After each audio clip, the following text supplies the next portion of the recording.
அஸ்ஸலாமு அலைக்கும் வரஹ்மத்துல்லாஹி வபரகாத்துஹு. அல்ஹம்துலில்லாஹ். நம்ம நம்மளுடைய வாழ்க்கையில் நம்ம செய்கிற ஒரு சின்ன விஷயம் அப்படிங்கிறது நம்மளை நரக வேதனை விட்டு பாதுகாக்குது அப்படின்னு நபி ஸல்லல்லாஹு அலைஹி வஸல்லம் அவங்க சொல்லியிருக்காங்க. அந்த விஷயம் என்ன அப்படிங்கிறத இன்ஷா அல்லாஹ் இந்த வீடியோவில் பார்க்கலாம். நபி ஸல்லல்லாஹு அலைஹி வஸல்லம் அவங்க சொல்கிறாங்க, முஃமின்களே, நரக நெருப்பை பயந்து கொள்ளுங்கள். ஒரு பெரிதமல துண்டை தர்மம் செய்தாவது நரக வேதனை விட்டு பாதுகாப்பு தேடிக்கொள்ளுங்கள் அப்படின்னு சொல்கிறாங்க.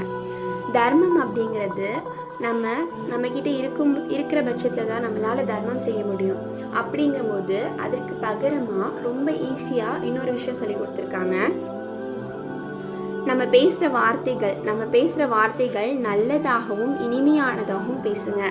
அந்த வார்த்தைகள் தர்மம் செய்யக்கூடிய அந்த நன்மையை பெற்றுத்தரது மட்டும் இல்லாமல் நம்மளை நரக வேதனை விட்டும் பாதுகாக்குது அப்படின்னு நபி ஸல்லல்லாஹு அலைஹி வஸல்லம் அவங்க சொல்லியிருக்காங்க.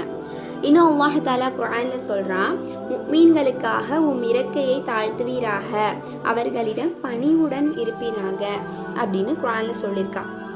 இன்னும் நல்ல வார்த்தை பேசுவது தர்மமே ஆகும் அப்படின்னு மற்றொரு ஹதீஸில் நபி ஸல்லல்லாஹு அலைஹி வஸல்லம் அவங்க சொல்லியிருக்காங்க. இன்ஷா அல்லாஹ் இந்த சின்ன விஷயத்தை ஃபாலோ பண்ணி நம்ம நரக வேதனை விட்டு நம்மளை பாதுகாப்பு தேடிக்கணும்.